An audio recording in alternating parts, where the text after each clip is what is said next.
प्यारे बच्चों नमस्कार। आज फिर एक नया वीडियो। टेंस है past perfect continuous tense. Past tense का ये अंतिम पार्ट है, चौथा और अंतिम पार्ट है। तो आज हम इसके बारे में चर्चा करेंगे। पास्ट टेंस के चार पार्ट हैं: past indefinite, past continuous, past perfect और पास्ट परफेक्ट कंटिन्यूस। तो आज हम अंतिम जो पास्ट परफेक्ट कंटिन्यूस टेंस है उसकी चर्चा कर रहे हैं। इसके पास्ट कंटिन्यूस और पास्ट परफेक्ट कंटिन्यूस दोनों की पहचान सेम ही है, लेकिन कुछ अंतर करने के लिए मैंने यहाँ से लगा दिया है। इसलिए से रहा था, से रही थी, से रहे थे, ये इसकी पहचान है। साथ ही इसमें टाइम समय का प्रयोग होता है और इसकी हेल्पिंग वर्ब मतलब सहायक क्रिया एक ही है, जिसको हम बोलते हैं हैड बीन, HADBEEN। तो हैड बीन इसकी सहायक क्रिया है। अब देखते हैं इसका नियम। नियम क्या है प्यारे बच्चों? देखिए, इस टेंस के सभी प्रकार के वाक्यों में, सभी प्रकार के जो वाक्य हैं उनमें हेल्पिंग वर्ब का प्रयोग किया जाता है। यानी कि कुछ टेंस है जिनमें हेल्पिंग वर्ब का प्रयोग सकारात्मक वाक्य में नहीं होता है, लेकिन यहाँ सभी प्रकार के जो चार प्रकार के वाक्य होते हैं, जैसे सकारात्मक है, नकारात्मक है, प्रश्नवाचक है, प्रश्नवाचक नकारात्मक है, तो सभी में यहाँ हेल्पिंग वर्ब का प्रयोग होता है। और इस टेंस में भी एक ही हेल्पिंग वर्ब है जिसका नाम है हैड बीन।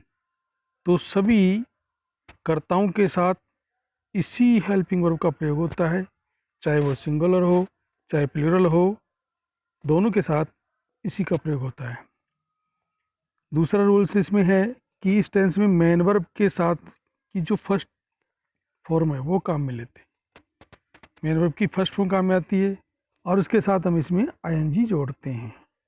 कंटिन्यूस जिन जिन में आता है, कंटिन्यूस जहाँ जहाँ आता है टेंस के नाम से, वहाँ हम सब में ING जोड़ते हैं फर्स्ट फॉर्म के साथ में। ये आपको विशेष ध्यान रखना है।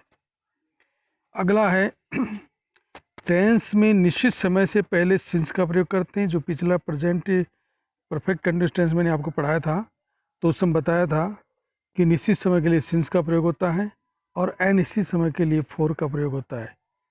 तो इसकी चर्चा हम पहले कर चुके थे, लेकिन फिर भी एक बार मैं आपको रिवाइज करवा देता हूँ कि बजा, तारीख, वार, सन, सुबह, शाम, जहाँ आवे, फोर छोड़कर सिंस लगावें। अर्थात ये जो निश्चित समय आता है उससे पहले सिंस का प्रयोग करेंगे। बाकी सभी समय के साथ जिसमें निश्चितता प्रतीत नहीं होती है, जो ऐसा नहीं लगता है कि वह निश्चित समय है, वहाँ पर हमको फोर का प्रयोग करना है। अब देखते हैं पहले प्रकार के वाक्य, जिनको हम बोलते हैं सकारात्मक वाक्य, जिनको अंग्रेजी में हम बोलते हैं अफर्मेटिव सेंटेंसेस। सकारात्मक वाक्य, इनको सिंपल सेंटेंस बोलते हैं, अफर्मेटिव बोल सकते हैं। अब देखिए, इसका एक पैटर्न है जो मैं आपको पैटर्न बता देता हूँ। सबसे पहले पैटर्न में क्या है, तो देखिए सबसे पहले यहाँ रचना सूत्र है, उसमें सब्जेक्ट लगाएंगे। सब्जेक्ट के बाद में हेल्पिंग वर्ब हैड बीन लगाएंगे, फिर मेन वर्ब की फर्स्ट फॉर्म लगाएंगे, फिर ING, फिर ऑब्जेक्ट लगाएंगे। उसके बाद में फोर या सिंस दोनों में से किसी एक को लगाएंगे। निश्चित समय होगा तो सिंस लगाएंगे और अगर अनिश्चित समय होगा तो फोर लगाएंगे। फिर उसके बाद में जो समय वाक्य में दिया है वो समय लिख देंगे। इस प्रकार से आपका वाक्य कंप्लीट हो जाएगा और अंत में फुल स्टॉप लगा देना है।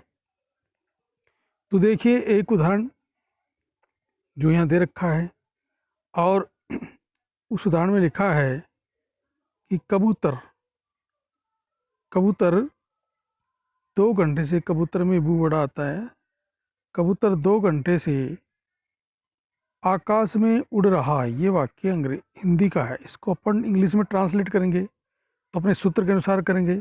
सूत्र में पहले सब्जेक्ट है और सब्जेक्ट में यहाँ क्या है, कबूतर है। तो कबूतर की स्पेलिंग होती है पिजन, PIGEON। तो हमने यहाँ पिजन लिख दी है। उसके बाद में आता है हेल्पिंग वर्ब। तो हेल्पिंग वर्ब क्या है, हैड बीन है, तो ऐसे कैसे उतार देंगे। फिर मेन वर्ब की फर्स्ट फॉर्म तो उड़ रहा था, तो उड़ने की स्पेलिंग क्या होती है, फ्लाई होता है, FLY, और उसके आई जोड़ेंगे तो फ्लाइंग हो जाएगा। तो pigeon had been flying in the sky, आकाश में। तो pigeon had been flying in the sky, उसके बाद में 4 एसेंस में से एक लगाएंगे। तो 2 घंटे इसमें समय दिया हुआ है, और 2 घंटे निश्चित नहीं है, पता नहीं चल रहा है कि कौन से 2 घंटे हैं, कब से शुरू हो रहे हैं। तो ऐसी स्थिति में हम 4 का प्रयोग करेंगे, और 4 के बाद में 2 आवर्स लिख देंगे। तो इस प्रकार से ये आपका वाक्य कंप्लीट हो जाएगा। अगला वाक्य देखिए, वे सुबह से क्रिकेट खेल रहे हैं।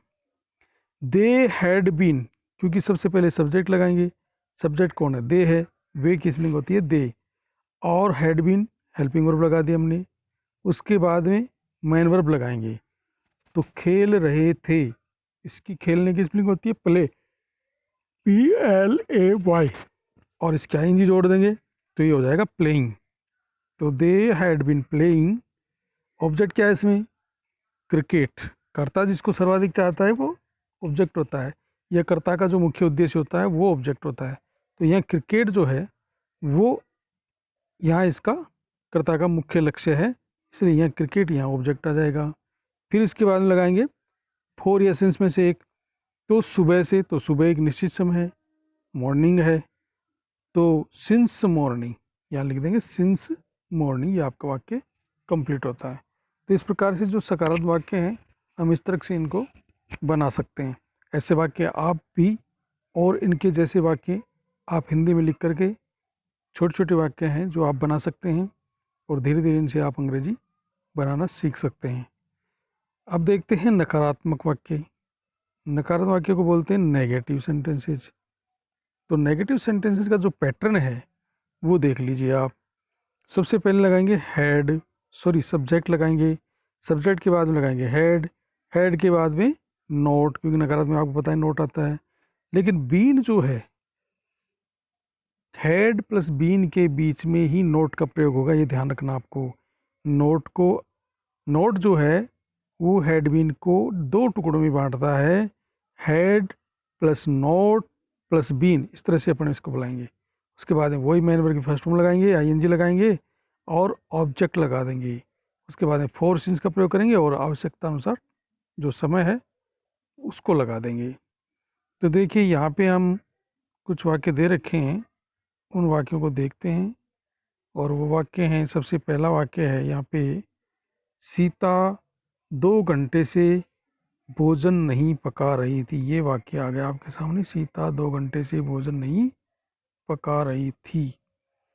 तो यहाँ सबसे पहले हम देखेंगे पैटर्न के अनुसार सब्जेक्ट लगाएंगे। सब्जेक्ट यहाँ है सीता, तो सीता की स्पेलिंग लिख दी हमने। उसके बाद में हम देखेंगे हेड लगाएंगे, तो हेड लगा दिया। उसके बाद में नोट लगाएंगे, तो नोट लगा दिया। उसके बाद में बीन, तो ये ऐसे कैसे उतार देंगे, बीन लिख दिया। फिर आता है मेन वर्ब की फर्स्ट फॉर्म।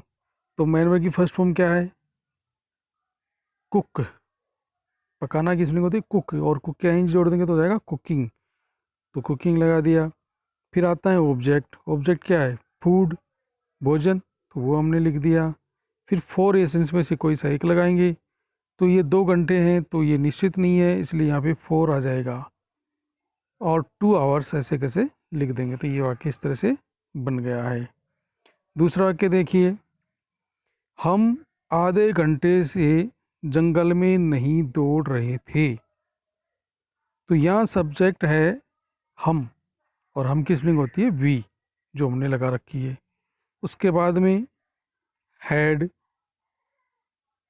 फिर नोट, पैटर्न के अनुसार फिर लगाएंगे बीन, जो हमारे पैटर्न में है। उसके बाद में मेन वर्ब की फर्स्ट फॉर्म, मेन वर्ब क्या है, दौड़ना, और दौड़ने की स्पेलिंग तो रन, और रन की ING जोड़ेंगे तो एन डबल हो जाएगा और रनिंग बन जाएगा। तो हमने इसको we had not been running इस तरह से बना लिया है। इन द फॉरेस्ट, जंगल में, और फिर 4 और सिंस के, तो 4 ही आएगा क्योंकि आधा घंटा है, जो एन इसी समय है। 4 हाफ एन आवर, ये थोड़ा कटा हुआ है, मैं यहाँ लिख देता हूँ, 4 half, HALF half an hour, इस तरह से हम आधे घंटे की स्पेलिंग लिखते हैं, हाफ एन आवर। तो इस तरह से ये आपका वाक्य बन जाएगा। अब देखो, दो प्रकार के वाक्य अपन ने कंप्लीट कर लिए, एक है सकारात्मक, दूसरा है नकारात्मक। अब चलते हैं प्रश्नवाचक और प्रश्नवाचक नकारात्मक वाक्यों के बारे में देखते हैं। तो प्रश्नवाचक और प्रश्नवाचक नकारात्मक वाक्यों के बारे में देखते हैं। तो सबसे पहले तो हम देखेंगे पैटर्न क्या है इसका। तो देखिए, यहाँ पे हमने देखा कि प्रश्नवाचक वाक्यों को हम अंग्रेजी में बोलते हैं इंट्रोगेटिव सेंटेंसेज। इसका इसमें आपको पहले से ही पता है कि जो भी क्वेश्चन वाले वाक्य होंगे, जो प्रश्नवाचक वाक्य होंगे, वो उनके अंदर जो हेल्पिंग वर्ब है सबसे पहले आती है। तो यहाँ हेड को सबसे पहले लिखेंगे, उसके बाद में सब्जेक्ट लगाएंगे, उसके बाद बीन लगाएंगे। यहाँ ये ध्यान देने वाली बात है कि हेड बीन एक साथ नहीं आएगा, केवल मात्र सकारात्मक वाक्यों में ही हेड बीन साथ में आता है, बाकी अन्य सभी वाक्यों में ये अलग अलग तरीके से आता है। तो यहाँ हमने हेड पहले लगाया, फिर सब्जेक्ट लगाया, फिर उसके बाद बीन लगाया, फिर लगाएंगे हम मैन वर्ब की फर्स्ट फॉर्म जो कि सभी में चल रही है, फिर आईएनजी जोड़ेंगे, ये भी हो रहा है, फिर ऑब्जेक्ट लगाएंगे, फिर उसके बाद फिर इसमें से कोई सा एक लगाएंगे और फिर लगाएंगे टाइम जो भी दे रखा है, अंत में लगा देंगे क्वेश्चन मार्क। ठीक है, तो ये अब देखिए वाक्य देखिए, क्या सीता 2 घंटे से भोजन पका रही थी, ये प्रश्न बन गया, क्योंकि क्या सीता 2 घंटे से भोजन पका रही थी।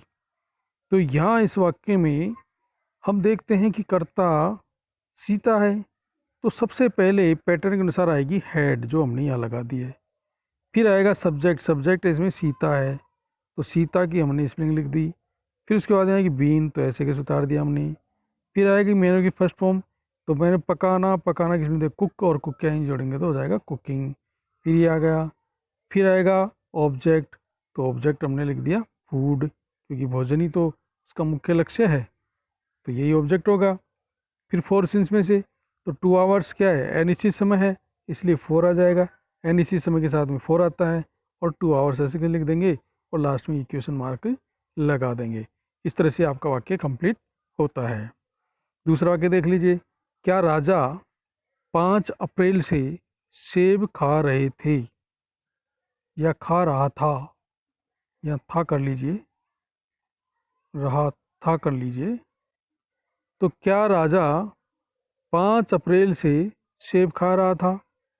तो अगर हम इस वाक्य को बनाएंगे तो सबसे पहले अपने को देखना होगा पैटर्न, जो रचना सूत्र मैंने आपको पहले ही ऊपर बता रखा है, ये वाला, इस रचना सूत्र के अनुसार अपनी लिखना है। तो सबसे पहले हेड आएगी, क्योंकि कर्ता से पहले हेल्पिंग वर्ब आती है, फिर लगाएंगे किंग, द किंग, और फिर लगाएंगे बीन, पैटर्न के अनुसार बीन लगा देंगे, फिर उसके बाद में लगाएंगे हम मैन वर्ब की फर्स्ट फॉर्म। तो खाना की स्पेलिंग होती है ईट, और ईट के साथ में जुड़ेगा आईएनजी, तो हो जाएगा ईटिंग, तो ईटिंग हो गया। फिर क्या खा रहे हैं, एप्पल्स, तो had the king been eating apples.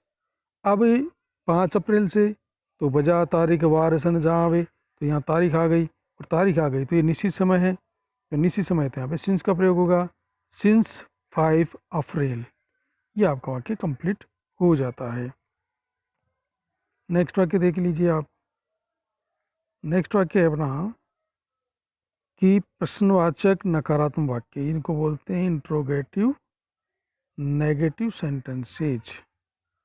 तो इसका पैटर्न भी है, तो इसका पैटर्न पहले है हेड आएगा, फिर सब्जेक्ट, फिर नोट, फिर बीन, फिर मेरे first form plus I N G plus object plus 4 एसेंस में से दोनों में से कोई एक निश्चित समय के अनुसार प्लस टाइम, और फिर क्वेश्चन मार्क। ये इस तरह से इसका पैटर्न है। तो उसके बाद में हम देखते हैं एक वाक्य नीचे दे देखिए, क्या सीता 2 घंटे से भोजन नहीं पका रही थी। तो क्या सीता 2 घंटे से भोजन नहीं पका रही थी, तो हम देखते हैं सीता 2 घंटे से भोजन नहीं पका रही थी, तो सबसे पहले हम हेल्पिंग वर्ब लगाएंगे जो कि हेड है इस टेंस की, फिर हम लगाएंगे कर्ता, सब्जेक्ट, पैटर्न के अनुसार, सब्जेक्ट कौन है, सीता है, तो सीता किस में लिख देंगे, उसके बाद में फिर नोट लगाएंगे पैटर्न के अनुसार, तो नोट लिख दिया अपन ने, फिर बीन लिख देंगे, फिर बीन लिख दिया, उसके बाद में मैंने फर्स्ट फॉर्म कुक, पकाना की होती है, और आईएनजी जोड़ेंगे तो कुकिंग हो जाएगा, ये लिख दिया। तो आईएनजी जुड़ी गया। फिर बाद में ऑब्जेक्ट रहा, ऑब्जेक्ट है फूड, तो वो भी हमने यहाँ लगा दिया। फिर उसके बाद में 4 एसेंस में से एक लगेगा, तो 2 आवर्स क्या है अनिश्चित समय, इसलिए यहाँ 4 लग जाएगा और 2 आवर्स आ जाएगा और क्वेश्चन मार्क लग जाएगा। इस तरह से वाक्य तैयार हो जाएगा। अंतिम वाक्य देखिए, क्या सिपाही सोमवार से कार नहीं चला रहा था। तो यहाँ भी समय वाला वाक्य है, अंत में रहा था है, ये पहचान है, और से ये बीच में आ गया जिसकी मैं चर्चा कर रहा था पहचान के रूप में, कि मैंने से भी यहाँ एक सरलता से अंतर्भेद करने के लिए कंटिन्यूस और परफेक्ट कंटिन्यूस में, इस कारण से मैंने यह बताया था। तो क्या सिपाही सोमवार से कार नहीं चला रहा था। तो इस वाक्य में देखिए, यहाँ सबसे पहले अपन पैटर्न के अनुसार हेड लगाएंगे जो हमने लगा दी है। फिर उसके बाद सब्जेक्ट लगाएंगे, तो सब्जेक्ट कौन है, सिपाही, और सिपाही की स्पेलिंग होती है पुलिसमैन।